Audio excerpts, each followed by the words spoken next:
అందరికీ నమస్తే అండి. మనం పిల్లల విజయంలో తల్లిదండ్రుల భాగస్వామ్యం అనే అంశం గురించి మాట్లాడుకుంటున్నాం కదా.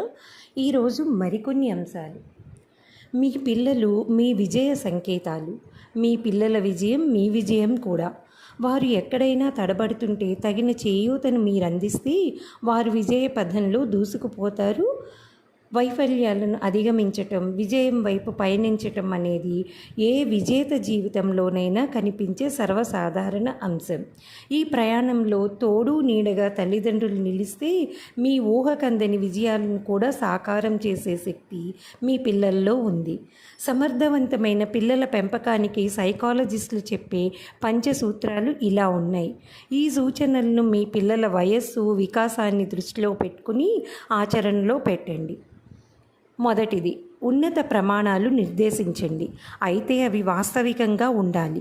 పిల్లల ప్రవర్తన పాఠశాలలో అయినా ఇంటిలో అయినా సామాజికంగా ఆమోదం పొందేటట్లుగా వారి వయస్సుకు తగిన రీతిలో ఉండాలి. పిల్లలు వివిధ విషయాలలో సాధించే ఫలితాలు ఉన్నత ప్రమాణాలతో కూడి ఉండాలి. రెండవది, మంచి ప్రవర్తనను గుర్తించాలి, అభినందించాలి. చాలామంది తల్లిదండ్రులు తమ పిల్లలు చెడుగా ప్రవర్తించినప్పుడు ఉదాసీనంగా ఉంటారు. ఇది తిరోగమన చర్య. మంచి ప్రవర్తనను ఎప్పటికప్పుడు ప్రశంసిస్తే మీరు ఏం ఆశిస్తున్నది వారికి అర్థమవుతుంది. మూడవది, మీ పిల్లలను ఏదైనా చేయమని మీరు అడిగినప్పుడు అందుకు కారణాలు చెప్పండి. మీ మనస్సును వారు అర్థం చేసుకుని తదనుగుణంగా ప్రవర్తించాలని ఆశించటం సరికాదు. కారణాలు చెబితే వారిలో అవగాహన పరిధి విస్తరిస్తుంది. దీనివల్ల పిల్లల్లో ఆత్మవిశ్వాసం కూడా పెరుగుతుంది. నాలుగవది, ఇతరుల కోణంలో నుంచి చూసే అలవాటును మీ పిల్లల్లో పెంచండి. వారి ప్రవర్తన ఇతరులపై ఎలాంటి ప్రభావం చూపుతుందో చర్చించండి. ఫలానా వారు నీ పట్ల అలాగే ప్రవర్తిస్తే నువ్వెలా ఫీల్ అవుతావని అడగండి. అప్పుడప్పుడు ఇలా చేస్తూ ఉంటే పిల్లల్లో నైతిక విలువలు పెరుగుతాయి. విషయాన్ని, ప్రవర్తనను ఇతరుల దృష్టికోణం నుంచి చూసి అలవాటు ఏర్పడుతుంది. ఐదవది, నియమాలను, నిబంధనలను స్థిరంగా ఆచరణలో పెట్టండి. తమ నుంచి ఏం ఆశిస్తున్నారు, ఏం చేస్తే ఎలాంటి పరిమాణాలు ఎదురవుతాయి అనేది పిల్లలకు స్పష్టంగా అర్థమయ్యేలా నిబంధనలు, నియమాలు ఉండాలి. కుటుంబ సభ్యుల మధ్య సంబంధ బాంధవ్యాలు, తల్లిదండ్రుల మూర్తిమత్వం పిల్లల జయాపజయాలను నిర్ణయించే అతి ప్రధాన అంశాలుగా పేర్కొనవచ్చు. వాత్సల్యం రుచిని వ్యక్తి తొలిసారిగా కుటుంబ జీవనంలోనే రుచి చూస్తాడు. వ్యక్తులతో ఎలా మెలగాలో నేర్చుకుంటాడు. తల్లిదండ్రులను, ఇతర కుటుంబ సభ్యులను గమనిస్తూ ఎలా ప్రవర్తించాలి, ఎలా ప్రవర్తించకూడదు అనేది నేర్చుకుంటాడు.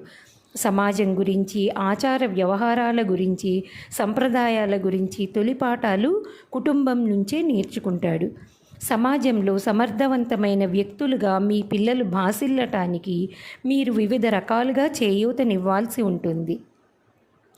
వ్యక్తిగా తన బలాలేమిటో, బలహీనతలేమిటో విశ్లేషించుకునే శక్తిని వారిలో పెంపొందించాలి. తనను, తన తోటి వారిని గౌరవించే లక్షణం పెంపొందించండి. తన శక్తి సామర్థ్యాలకు తగినట్లుగా లక్ష్యాలను నిర్దేశించుకోవటం, వాటిని చేరటానికి కష్టించి పనిచేయటాన్ని అలవాటుగా చేయండి. తన స్వశక్తిపై ఆధారపడి జీవించటం, తన చుట్టుపక్కల వారికి చేతనైనంత సహాయం చేయటం వల్ల ఆత్మగౌరవం ఎంతగానో ఇనుమడిస్తుంది. ఇతరులలోని మంచిని మెచ్చుకునే స్వభావాన్ని, తప్పులెన్నటం బదులు విమర్శనాత్మకంగా పరిశీలించే మనస్తత్వాన్ని పెంపొందించండి. ఎదుటి వారిలోని మంచిని గుర్తించినప్పుడే వారి అభిమానాన్ని పొందగలమని చెప్పండి. మొండి వైఖరి తగదని, పరిస్థితులకు తగినట్లుగా ప్రవర్తనలో మార్పులు, చేర్పులు తప్పనిసరిని నేర్పించండి. అలాగని వ్యక్తిత్వాన్ని, జీవన విలువలను వదులుకోవద్దని కూడా నేర్పించండి. పరిస్థితులకు లొంగిపోకుండా తాను నమ్మిన సిద్ధాంతాల కోసం, సమాజం బాగు కోసం ఎన్ని కష్టనష్టాలు ఎదురైనా లెక్క చేయకుండా ముందుకు సాగే లక్షణాలను పెంపొందించండి. ఇంట్లో, పాఠశాలలో, బయట సమాజంలో తృప్తిగా గడపగలిగే నేర్పును పెంపొందించండి.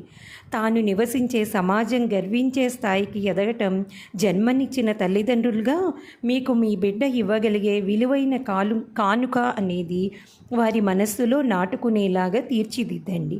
పాటించగలిగిన సూచనలన్నీ పాటించండి.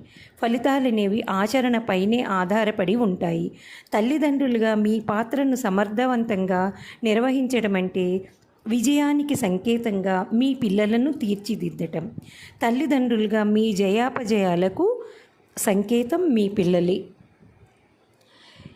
ఇంతటితో ఈ పుస్తకం పరిసమాప్తం.